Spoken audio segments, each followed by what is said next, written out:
Good morning class. आज से शुरुआत करेंगे मैप क्लास करेंगे, यानी मानचित्र क्लास को देखेंगे। देखिए, सबसे महत्वपूर्ण चीज है, सबसे पहले हम लोग जानने का प्रयास करते हैं कि मैप जो होता है वह क्या होता है। मैप जिसको हिंदी में आप लोग क्या बोलते हैं, मानचित्र बोलते हैं। तो आइए सबसे पहले समझते हैं कि मैप क्या होता है, और मैप होते हैं तो कितने प्रकार के होते हैं, नहीं, और हम लोग को क्या क्या पढ़ना है। देखिएगा, मैप जनरली क्या होता है, तो ये जो पूरा पृथ्वी है, नहीं, या पूरा जो ये भूभाग है, उन सब को किसी कागज पर या किसी कपड़े पर उतार देना ही क्या कहलाता है, मानचित्र। पूरे पृथ्वी को, पूरे धरती को या पूरे भूभाग को किसी कागज या मानचित्र पर उतार देना क्या कहलाएगा, क्या कहलाएगा, मानचित्र कहलाएगा। याद रहेगा। जैसे आप लोग देखते हो, औरत सबको पहले के जमाने में बहुत सारा चित्रकारी करना जानती थी ना, कागज पर देखते हो छाप लेती थी, कपड़ा पर छापती थी, किरासन तेल और उसमें अचीन लगा के सिंदूर नहीं या लाल कलर लगा के वो घस देती थी। तो उतने लूर होते थे। आजकल के लड़कियां का थोड़ी लूर होता है, ज्यादा खाते या पलट जाती है। तो ध्यान दो, तो मैप जो है, क्योंकि पहले की जो महिलाएं होती थी वह बहुत सारे, जैसे दौरी बनाना हो गया, नहीं, उसके बाद वो क्या कहते हैं, कपड़े पर कौन चीज बनाना, तकिया उकिया के खोल पर फूल बनाना होता था। उसके बाद सिलाई उलाई सब जानती थी, पूरा लूर से भरल रहती थी। आखिरी तक चप चप चप से खाया पिया चप से उतरा। चलिए, तो यहाँ पे देखो, मानचित्र, मानचित्र किसे कहते बताओ प्रीति, मानचित्र किसे कहते हैं? एक क्लास है, हमारे धरती को हमारे पृथ्वी को किसी भी कपड़े या फिर कागज पे पूरा उतार देना ही, यानी सिंपल सी बात है कि ये जो पूरा धरती है ना, या पूरा भूभाग को किसी कागज या कपड़े पर उतार देना क्या कहलाता है, मैप कहलाता है, मानचित्र। देखो, मानचित्र जो होते हैं वह अलग अलग तरीके के होते हैं। एक होता है पॉलिटिकल मानचित्र, पॉलिटिकल मैप होता है जिसको हम लोग बोलते हैं राजनीतिक मानचित्र। एक होता है फिजिकल मैप जिसको बोलते हैं भौतिक मानचित्र, और एक होता है फैनेटिक मानचित्र। ठीक है, एक होता है फैनेटिक मानचित्र। देखिएगा, और एक उसके बाद मानचित्र पढ़ने के बाद हम लोग ग्लोब पर आएंगे। उसके बाद सॉरी, ग्लोब नहीं, उसके बाद हम लोग एटलस पढ़ेंगे। क्या पढ़ेंगे? एटलस। और उसके बाद हम लोग ग्लोब पढ़ेंगे। तो ग्लोब जो होता है सब जगह ले जाना आसान नहीं होता, इसीलिए हम लोग किसका प्रयोग करते हैं ज्यादा, मैप का। और एटलस, एटलस आती है किताब, बाद में हम लोग समझेंगे कि कौन सा किताब आपको खरीदना है। नहीं, पढ़ाई इधर हो रहा है एकदम बकलोले से। देखो यहाँ पे, तो मानचित्र क्या है, समझ में आ गया। मानचित्र पहले क्या पढ़ेंगे, मानचित्र पढ़ेंगे, तब क्या पढ़ेंगे हम लोग, एटलस। उसके बाद क्या पढ़ेंगे, ग्लोब पढ़ेंगे। तीन चीज पढ़ेंगे। एटलस का बुक आता है, ठीक है, बाद में जानेंगे। सबसे पहले शुरुआत करते हैं, चलिए मैप के बारे में जानते हैं। ये जो मैप आपको दिख रहा है, ये मैप दिख रहा है, ये जो है आपका राजनीतिक, ये राजनीतिक मानचित्र है, पॉलिटिकल मैप है। कौन सा मैप है? पॉलिटिकल मैप किसको कहते हैं, इसको समझिए एक बार फिर से। पॉलिटिकल मैप होता है जिसमें जो है एक राज्य का दूसरे राज्य से, एक देश का दूसरे देश से जो होता है वह क्या होता है, सीमा को बताता है, और कहां से लेकर कहां तक, कहां से लेकर कहां तक राज्य की सीमा है वह बताएगा कौन, पॉलिटिकल मैप, यानी राजनीतिक मानचित्र। जैसे गुजरात आपको बताना, तो देखो गुजरात हम लोग यहाँ नक्शा पर बताया गया है कि ये जो है से क्या होता है, ये गुजरात है आपका। तो ये कौन बताएगा, पॉलिटिकल मैप। लेकिन जब फिजिकल मैप देखिएगा, भौतिक, जिसमें रहता है नेचर को बताता है, प्रकृति को बताता है। प्रकृति बोले तो उसमें पेड़ पौधा पहाड़ सबको बताया रहता है, लेकिन उसमें आपको यह बाउंड्री नहीं रहता है पूरा कि कहां से लेकर कहां तक, या रह भी सकता है, कोई दिक्कत नहीं, लेकिन उसमें इसमें क्या होगा, तो इसमें आपके बाउंड्री को बताया जाएगा कहां से कहां तक है। लेकिन फिजिकल मैप जो होगा उसमें पहाड़ और कौन चीज को, पेड़ पौधे को बताया जाएगा, प्रकृति संबंध। और एक होता है फैनेटिक मानचित्र। फैनेटिक मानचित्र में क्या होता है, ये उसमें जो होता है किसी खास चीज को दिखाता है। रेलवे का तो खाली रेलवे का पूरा जाल दिखाएगा, कहां कहां से गुजर रही है। जैसे पनिया जहाज का रूट दिखाना होगा, नहीं, वाटर मार्ग को दिखाना होगा तो उसको केवल वाटर मार्ग को दिखाएगा। समझ रहे हो ना बात। अगर पहाड़ी रास्ता को दिखाना हो तो केवल पहाड़ी वाला, यानी अलग अलग चीजों को, माने एक नक्शा उसका नहीं होगा। आप नदी का लीजिएगा तो नदी वाला अलग नक्शा आएगा, नहीं, जिसमें केवल क्या बताएगा, नदी कहाँ से गुजर रहा है। उसके बाद रोड वाला लीजिएगा तो केवल सड़क रहेगा, रेल मार्ग तो केवल रेल मार्ग, वायु मार्ग वाला तो केवल वायु मार्ग को दिखाएगा। तो अलग अलग फेनेटिक में रहता है। लेकिन राजनीतिक मानचित्र में क्या रहेगा, तो इसमें आपको सीमा बताएगा कि कौन सी जो राज्य वह कहाँ से होकर गुजरती है। नहीं, समझ में आ रहा है बाबू? बहुत इंपॉर्टेंट क्लास है ये। जब तक मैप पर कमांड नहीं होगा तब तक आपका जो है पूरा दुनिया कैसे नजर आएगा, वो है अंडा घोप पेट में, कुछ ना बुझाएगा। हर आदमी को मैप का जानकारी होना चाहिए। कैसे अभी हम लोग पाकिस्तान की बात करते हैं, अफगानिस्तान की बात करते हैं, तो पूरा दिमाग में क्या होना चाहिए, घूमना चाहिए। अब समझिए, ये तो मैप की बात की है। तो मैप आप लोग जनरली दो मैप रखेंगे, एक फिजिकल रखेंगे और एक कौन रखेंगे, पॉलिटिकल। ठीक है, अब थोड़ा सा यहाँ पे गौर कीजिए। जो मानचित्र होता है, 10 बजे क्लास लग जाती है बाबू, एकदम राइट 10 बजे, ना आगे ना पीछे। अब समझिएगा, अब तो इतना छूट गया, अब क्या करेगी रितु जी? अब इतना छूट गया से क्या करेगी?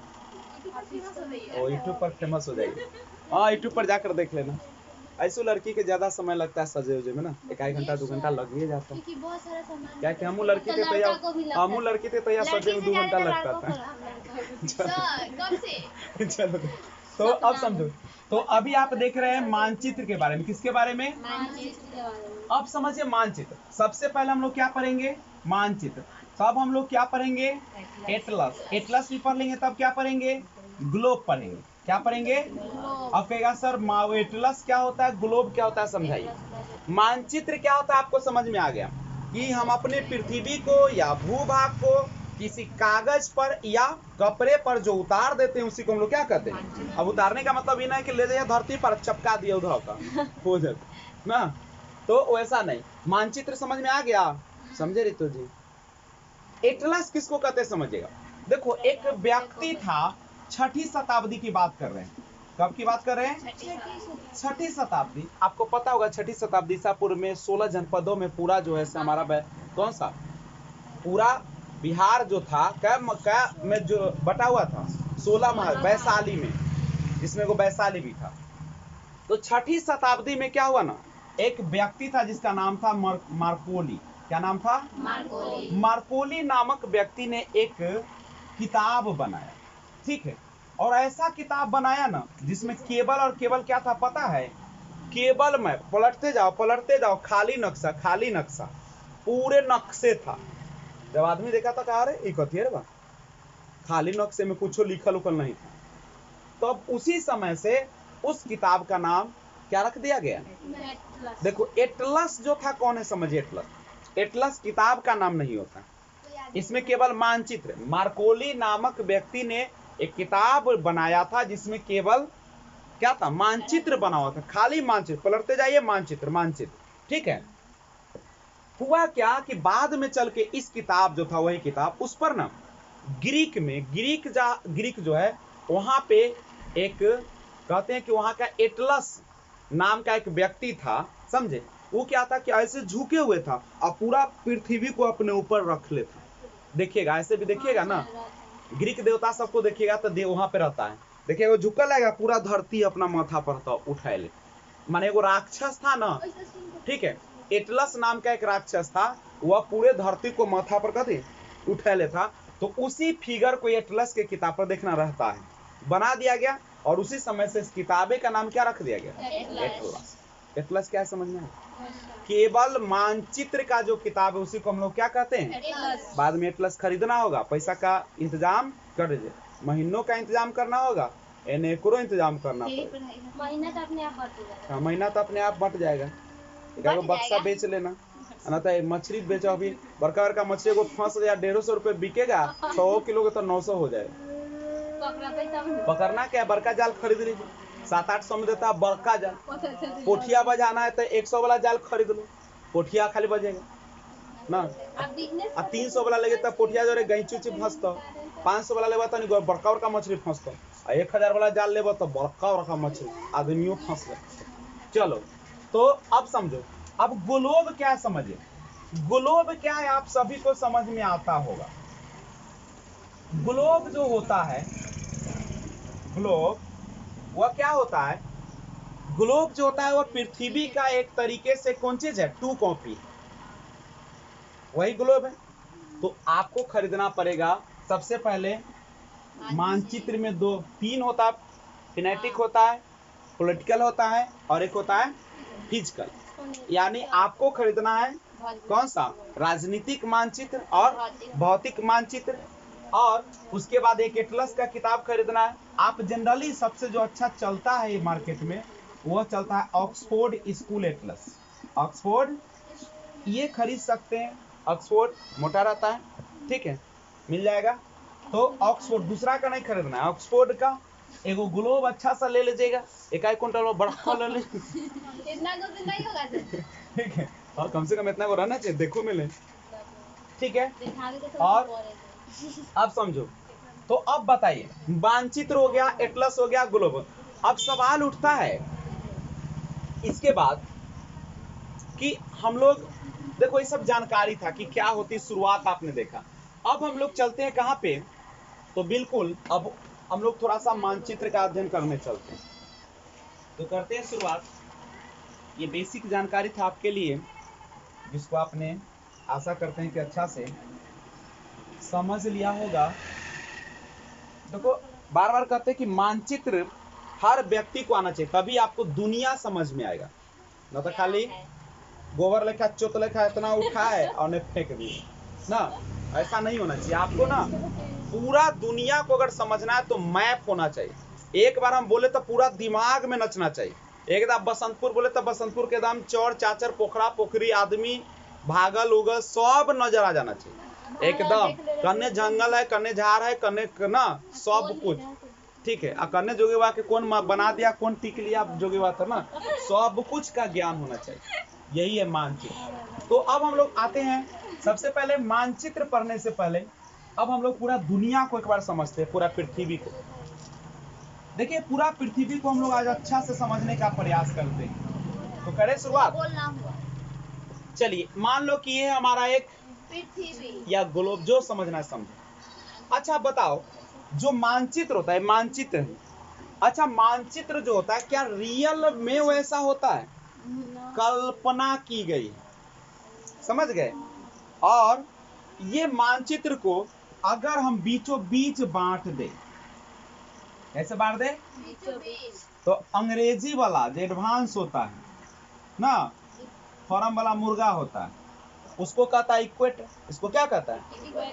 हम लोगों जैसा बिहारी हिंदी वाला सा इसको क्या कहता है? भूमध्य रेखा। और जब पढ़ा लिखल है, ज्योग्राफी के जिसको ज्ञान है, वह उसको क्या कहता है? विषुवत रेखा। समझ में आया? तीन। लेकिन हम लोग भूगोल पढ़ने आए हैं, इसीलिए हम लोग को कौन नाम याद रखना है? और पूरे धरती को, ठीक है, दो चीज होता है, एक होता है अक्षांश रेखा, एक होता है देशांतर रेखा। लेकिन इसको हम बाद में पढ़ेंगे, सब एक के दिन में ना दे देंगे ना। तो बीचों बीच जो रेखा है उसको काल्पनिक रूप से कितना डिग्री कहा जाता है? अब इसका क्या गो नाम हो गया? 4 गो। अंग्रेजी वाला इक्वेटर, यानी फॉर्म वाला मुर्गी इक्वेटर बोला, देहतिया मुर्गी क्या बोलेगा? भूमध्य। आई भूगोल पढ़े वाला सब विषुवत रेखा। आई स्टैंडर्ड और आदमी होगा वो क्या कहेगा इसको? तो याद रखना होगा सब, ठीक है। अब पूरे को यह बांट दिए बीचों बीच आधा आधा। जब आधा बांटे तो एक बना ऊपर का भाग, एक बना ऊपर का भाग, एक बना नीचे का भाग। कहेगा ये कथी हो गया? चलो एकरा छोड़, अब समझो। तो ये जो है आपका विषुवत रेखा, इसके ऊपर के भाग को कहा गया उत्तरी गोलार्ध। क्या कहा गया? उत्तरी गोलार्ध। उत्तरी गोलार्ध में बाबू 10 बजे बिल्कुल क्लास लगती है लड़की, नहीं खुलता, फोन करते हम उधरे से उठाते, उठा के चल लाते। आके देखो, तो यहाँ देखिए उत्तरी गोलार्ध ये क्या है, ध्यान दो। तो की हो गया, कोई जुलूम की हो गया। अब यहाँ पे देखो विषुवत रेखा, आजकल के पुतो तो कथी कथी करती ना, घर बन करके नाच के यूट्यूब पर दिखाती है आज तो उत्तरी गोलार्ध। तो ये कथी है देखो तो ये 0 डिग्री है, विषुवत रेखा, बीचों बीच को क्या बोलते हैं, विषुवत रेखा। अब समझो इसके ऊपर वाले को क्या बोलते हैं, उत्तरी गोलार्ध, और नीचे वाले को क्या बोलते हैं, दक्षिणी गोलार्ध। दक्षिणी गोलार्ध। यही ना आपका है। अब समझो एक बात को, हमारी जो सूरज है ना, वह उसकी एक सीमा है, ध्यान दीजिएगा। ये या तो 23.5 डिग्री उत्तर की ओर या 23.5 डिग्री दक्षिण की ओर, इतने ओकरा है क्षमते है। जैसे देखते हो घर में और सा लड़तो तो देखिए कैसे लड़ता है, डरपोक नहीं औरत सा, मुहारे पर दौड़ का मुहार से एक डेग आगे और फिर एक डेग पीछे, ऐसे लड़ता। आ भाई दिखा दे लो, ऐसे एक डेग बढ़ा तो फिर पीछे हो जाए। समझदार होती है इसलिए चल मार काटती नहीं, है। बात समझदार होती तब तो वो लड़ाई नहीं करते, तब तो गोर लाग लेते कि हमरा गलती हो। समझदारी का देखो, एहो सूरजो भगवान वैसने है, ठीक है, नाम ला बाबा है, लेकिन एहो वैसने देख, एहो थूक से डरवे ये इनका इतने क्षमते हैं, यहाँ से जब तुम हिया यहाँ से तुम हिया बस, एने से एने कारी थूकले रहला, एने से ये दोनों डर अब घुस गेलो निकल, इतने क्षमता। तो याद रखिएगा, सूर्य जो है 23.5 डिग्री उत्तर जाएगा चाहे 23.5 डिग्री, बस इतने जाएगा। अच्छा ये बोल रहे हैं 23.5 डिग्री, तो 23.5 डिग्री क्या है पता है, काल्पनिक रेखा है, अक्षांश। जैसे हम लोग ना 0 से 1 2 3 करते हुए यहाँ तक आएंगे तो क्या डिग्री तक आएंगे, इधर फिर आएंगे तो कितना आ जाएगा, यानी अक्षांश रेखा टोटल 90, जो बाद में पढ़ेंगे, टोटल 180 हो जाएगा। तो ये जो है क्या धरती पर कहीं लिखल है कि 0 डिग्री, जाके हम लोग खुद का देखवाए कि करने 0 है और करने 1 डिग्री है ना, ये कहाँ से पता चलेगा, ये काल्पनिक मान लिया गया, समझे। तो ये मान लिया गया। अब सुनो, ये जो है ना 23.5 डिग्री, ये 23.5 डिग्री जो है ऊपर, इसको नॉर्थ बोलते हैं, उत्तर, समझ रहे हो ना, इसको बोलते हैं कर्क रेखा। क्या बोलते हैं, ठीक है। इसको इंग्लिश में बोलेगा तो ट्रॉपिकल ऑफ कैप्रिकॉर्न इसको बोलते हैं, ठीक है, कैप्रिकॉर्न, कर्क रेखा। और 23.5 डिग्री नीचे जो होता है उसको क्या बोलते हैं, मकर रेखा ना, इसको बोलते हैं क्या बोलते हैं, चलिए ट्रॉपिकल ऑफ स्कॉर्पियन बोलते हैं इसको, मकरा को कथी बोलते हैं, स्कॉर्पियन।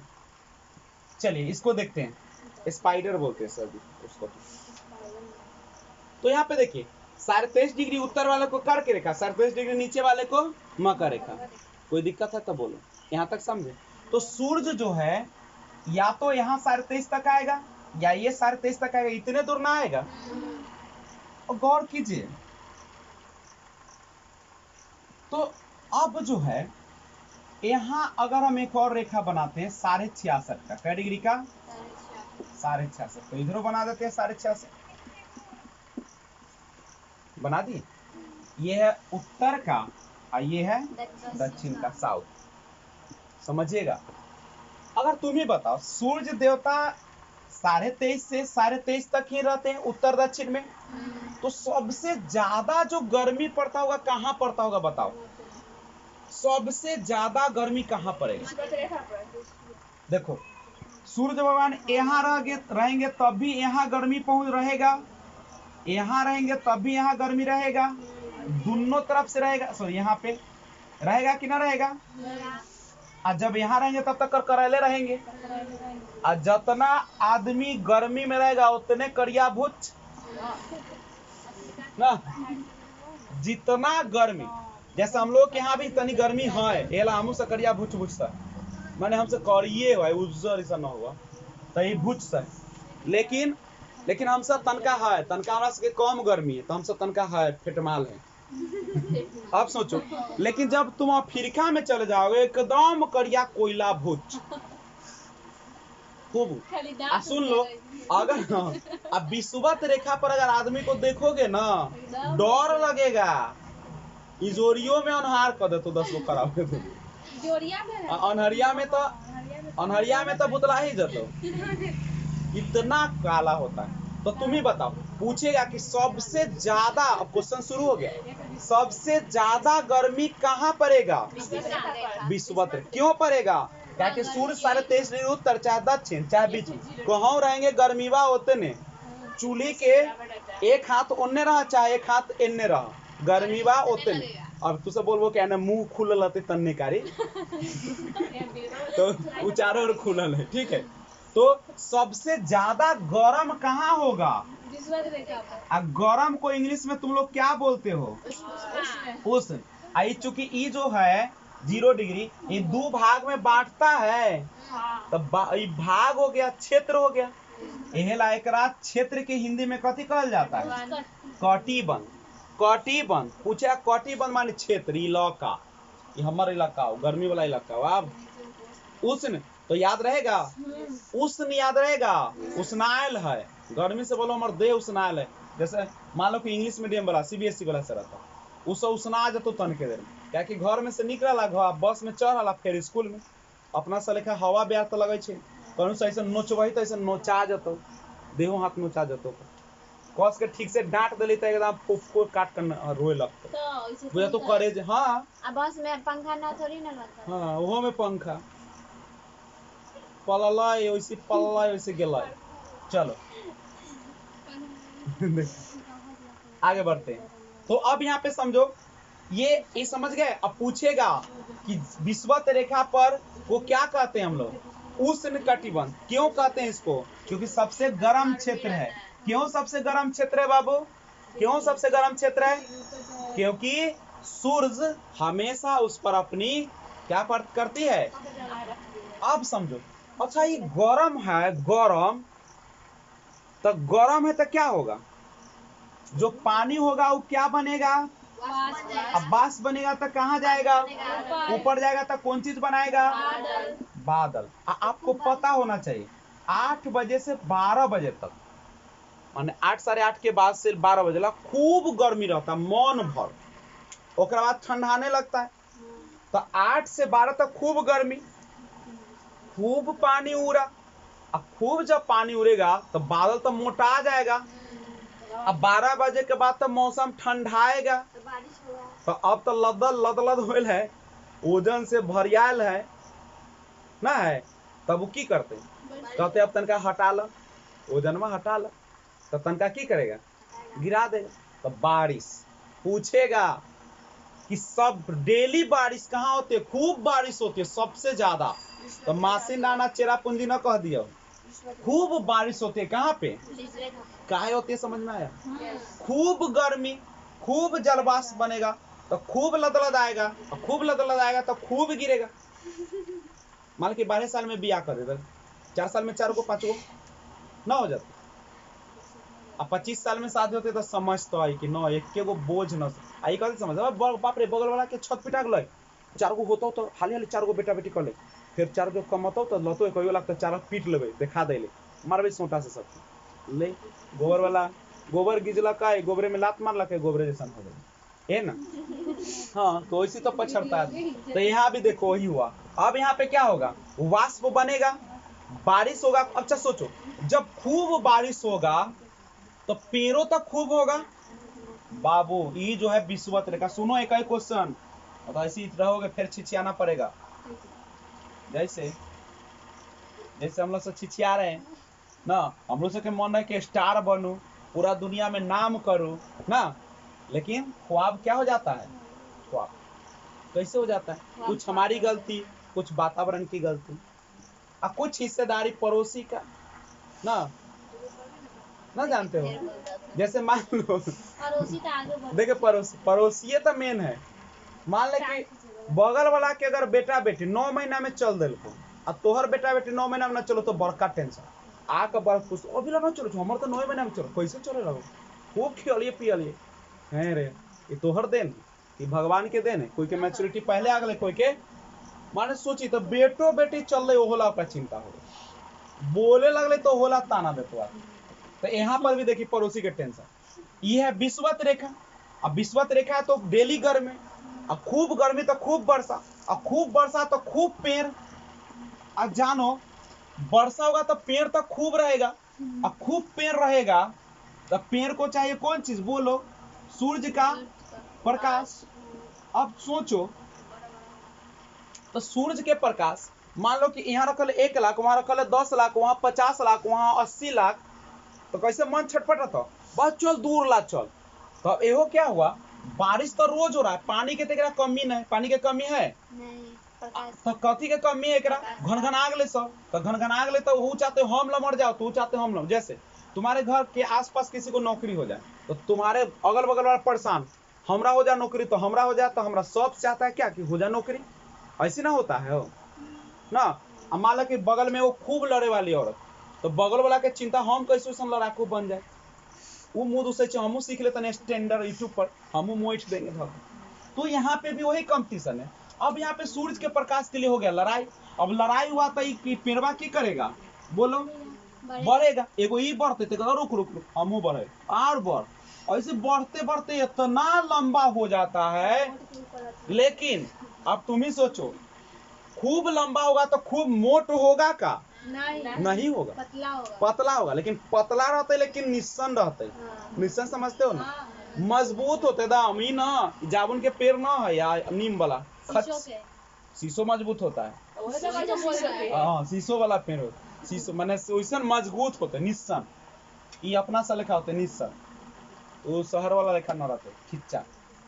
तो देखो अभी तो लंबा हुआ, अब पतला रहेगा, अब एकदम निस्सन रहेगा, कतनो हवा बेराब कोई फर्क पड़े के न, एकदम तो पूछेगा कि एकदम लंबे लंबे वृक्ष कहाँ पे पाएगा, सबसे लंबा तो कहाँ पे पाया जाएगा, विषुवत रेखा पर। पूछेगा यहाँ पर पानी की तो कमी नहीं है, कमी किसका होगा, सूरज, इसलिए लंबा होगा।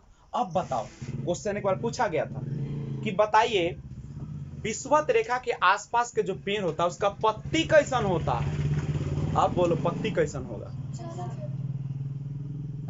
कट्टल कट्टल होगा, पतला पतला होगा, चौड़ा चौड़ा होगा कि छोट छोट रहेगा, दिन भर ठूसेला मिलतो तो चौड़ायल ना जाए तो उसका पत्ता कैसा रहेगा, एकदम चौड़ा चौड़ा रहेगा। जैसे कमल का पेड़ देखे हो ना, ओकर पत्ता देखिए कितना चौड़ा रहे छै, खूब मिले छै पानी, खूब चौड़ाई छै। तो यहाँ ये पूछा था कहाँ के पत्ता जो होता है, किस क्षेत्र के पत्ते चौड़ा चौड़ा बड़े बड़े रहते हैं, विषुवत रेखा। सबसे ज्यादा गर्मी कहाँ पड़ेगा, विषुवत। सबसे काला एकदम कोयला कहाँ होगा आदमी, विषुवत रेखा पर होगा। कहाँ की जमीन बिल्कुल दलदली रहेगी, एकदम दलदल, विषुवत। क्यों, बारिश रोज होती है, उसको कौन सा क्षेत्र कहेंगे, कौन कटिबंध, उष्ण, उष्ण माने गरम, गरम के उष्ण, आ कटिबंध माने क्षेत्र, उष्ण कटिबंध। कोई दिक्कत है तो बोलो, यहाँ तक फरिया लिए। अब आ जाइए 23.5 डिग्री की बात करते हैं, कहाँ करते हैं, 23.5 के बाद ही कौन है, 66 है, सारे। यहाँ पर यह पोल ध्रुव है, एकरा कथी कहता है, ध्रुव। अब एक और बात समझो पहले, इसके ऊपर का क्षेत्र है उसको बोलते हैं आर्कटिक, क्या बोलते हैं, आर्कटिक, ध्रुव के आसपास।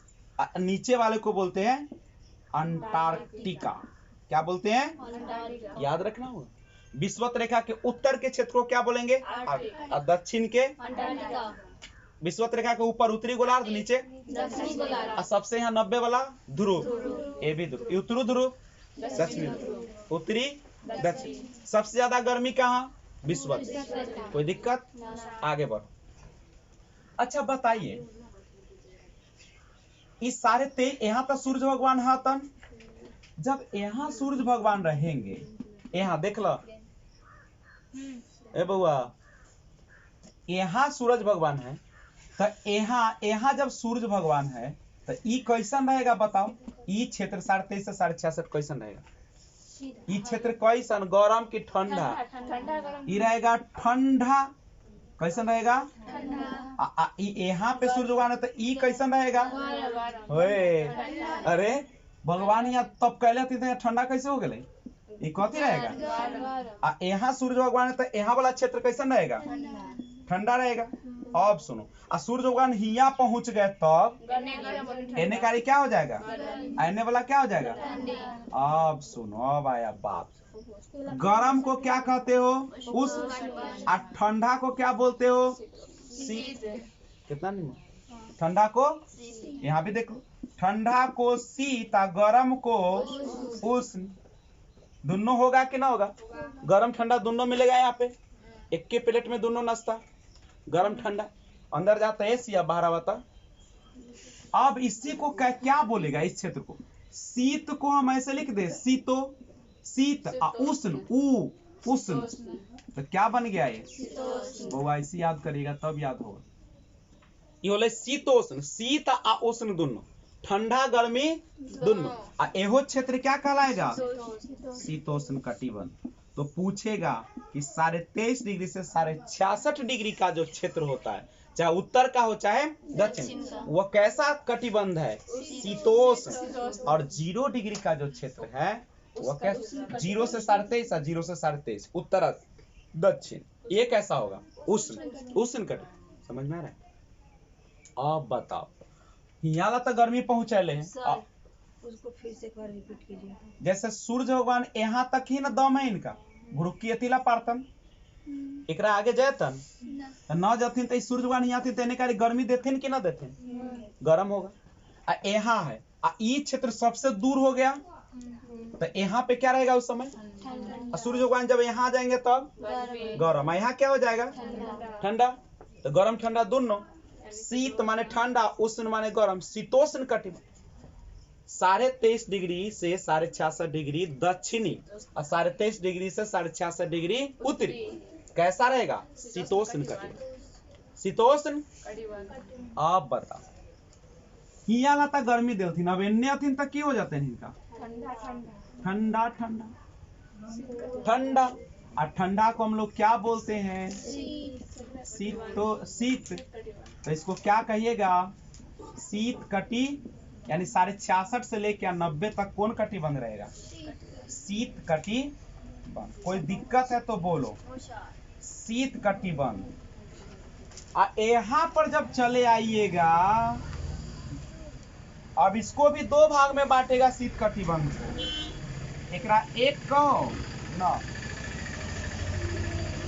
इसको एक कहो, इसको दो कहो, इसको एक कहो, इसको। अब ठंडा में भी जब जाइएगा 66.5 के बाद, इतने दूर ना भी अलग, ये हो गया ठंडा। अब ठंडा में भी 2 गो ठंडा,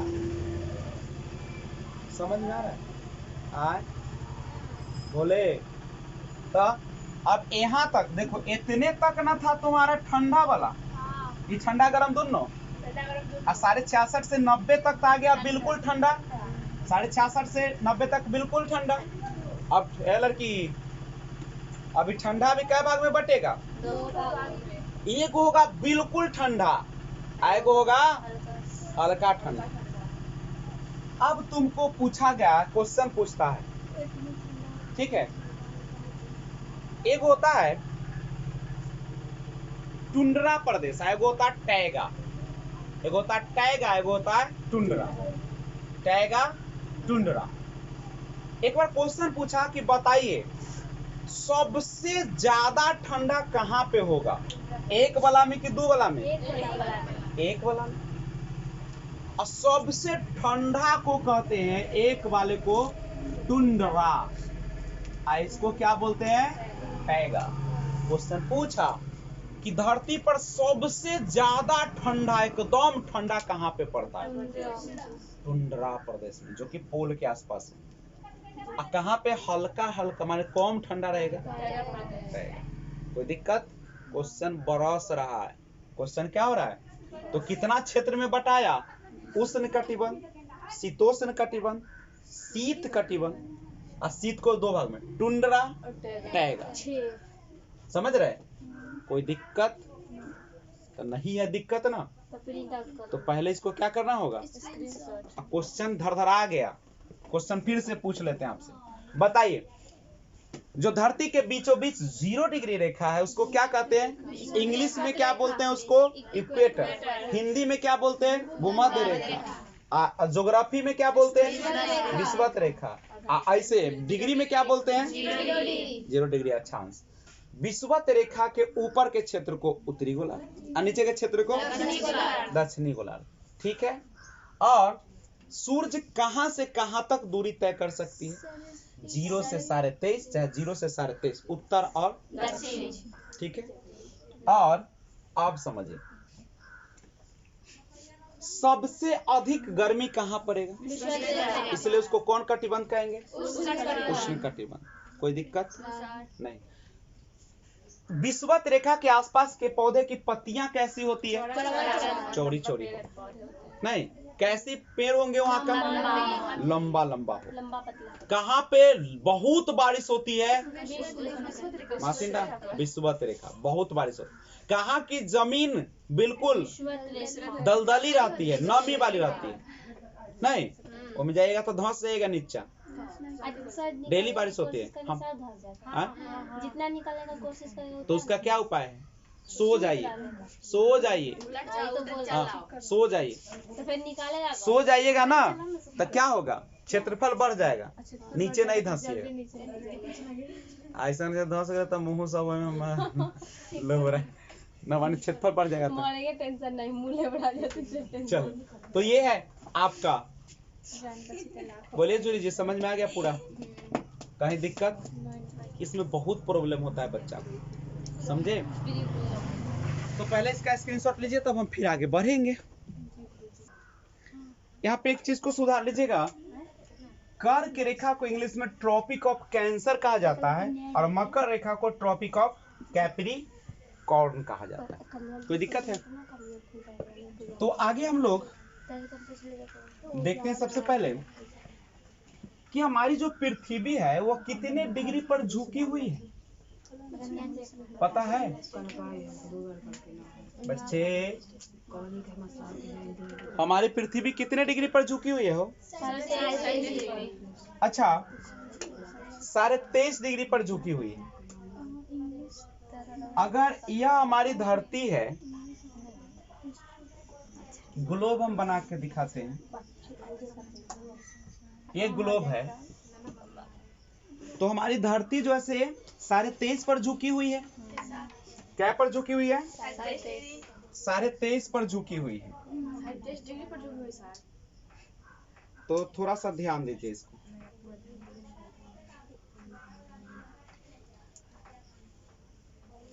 देखिए, ये तो ऐसे बीचों बीच रेखा आएगी, ऐसे ही ना? बीचों बीच रेखा खींचिएगा तो चूंकि पृथ्वी तो बिल्कुल सीधा पर नहीं ना है, वो थोड़ा सा क्या है, ये झुकी हुई है।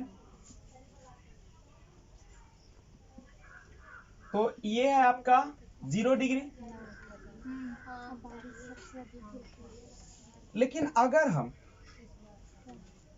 इसको बीचों बीच करेंगे तो ऐसा आएगा, और इसको ऐसे कर दे बीचों बीच तो ये आएगा, यानी 90 डिग्री पर काटेगा। क्या डिग्री पर काटेगा? 90 डिग्री पर। ये 90 डिग्री पर ऐसे ना कटेगा। तो आप बताइए, लेकिन है तो ऐसे ही ना है? तो यहां से अगर 23.5 डिग्री है, 23.5, तो इधर से क्या डिग्री पर जो होगा? 66.5। क्या कि टोटल जब 90 है, ये जो रेखा है ये कितना पर है? 90 पर है ना। यहाँ झुकल है क्या डिग्री पर? 23.5। तो ये बच गया क्या डिग्री? 66.5 डिग्री। ऐसे ना होगा हो?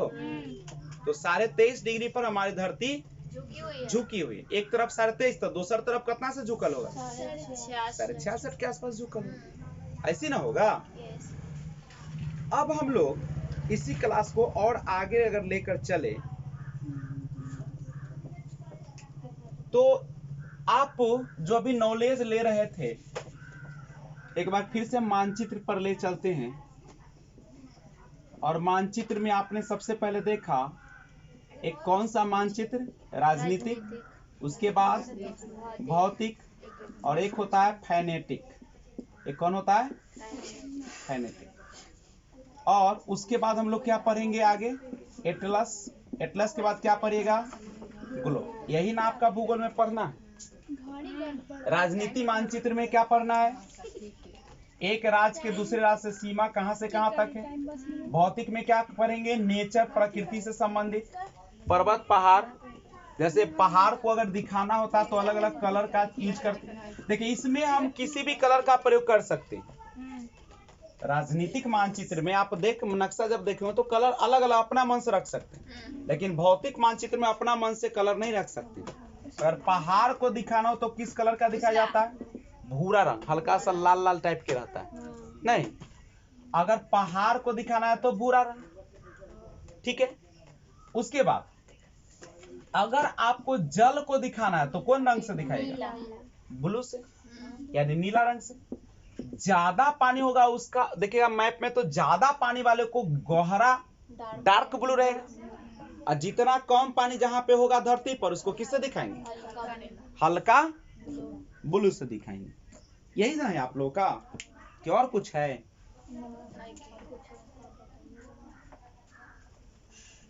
देखो फेनेटिक उस समय से बोल रहे हैं, हम गलत बोल रहे हैं। वो नक्शा का नाम होता है थोमेटिकल।